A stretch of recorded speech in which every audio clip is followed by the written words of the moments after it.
Let's start with a project that I know we have talked a lot about because it started when I was here in the first 12 years, then continued under Mayor Halverson, and then basically was finished when I returned back. What's going on with the seawall project or the adjustment in that floodplain? Sure.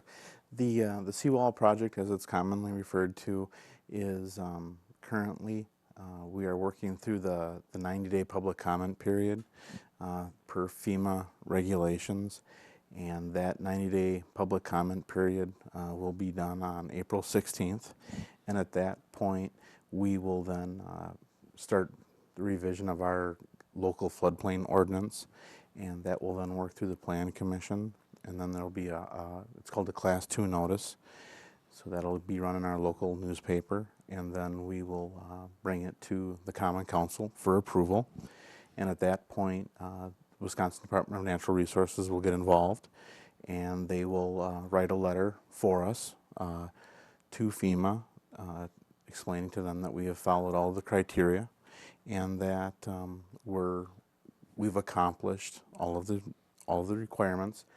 And at that point, FEMA then will issue a final acceptance letter, and we should be finished.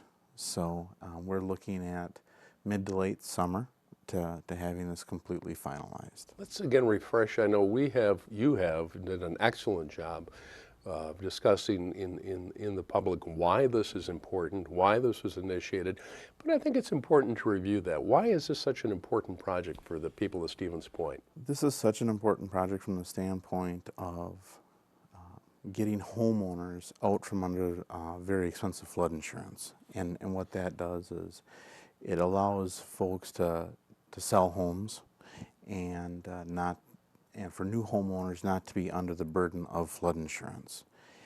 In some of these cases, the flood insurance was almost as much as their property taxes, which is a real hurdle for someone trying to sell their home.